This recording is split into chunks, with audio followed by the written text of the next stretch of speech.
Պուրիտանները, ամենօրյա ընթերցանություն, Սթիվեն Չարնոկ,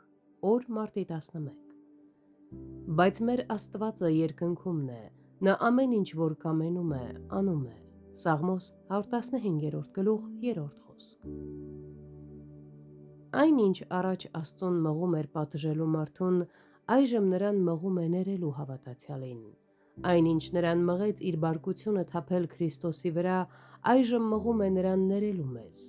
Ներողամտությունը նրա զորության դրսևորումն է։ Վիրավորանքներն ու անարդարությունները ներելը վեհափառ եւ առատաձեռն սրտի նշան է։ Տկար եւ աղքատ մարդիկ սովորաբար ավելի դյուրագրգիռ եւ անհամբեր են եւ ամենակիչն են կարողանում տանել վիրավորանքը։ Իսկ երբ մենք փոքրիկ վիրավորանքից իսկույն բորբոքվում ենք բարկությամբ,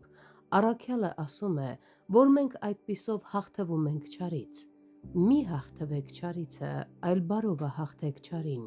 Հռովմայացիս 12-րդ գլուխ 21-րդ խոսք։ Մենք դառնում ենք մեր բարկության կրքերի գերիները։ Բռնկվող բարկությունը թուլություն է, իսկ բարկությունը զսպելը ինքնատիրապետության ուժ։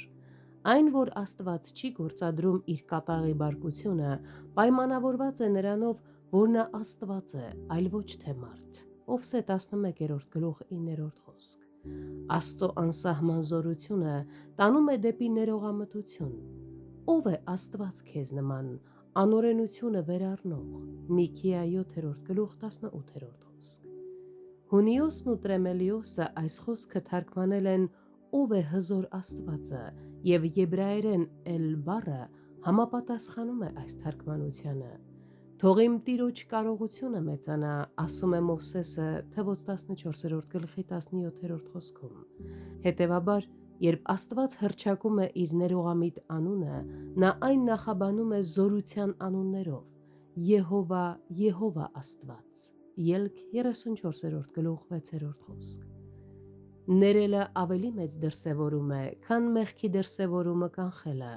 ինչպես մեռելներին հարություն տալն է ավելի մեծ դրսևորում, քան հիվանդներին բժշկելը։ Մեկը արվեստի գործ է, իսկ մյուսը ամենազոր Աստծո գործն է։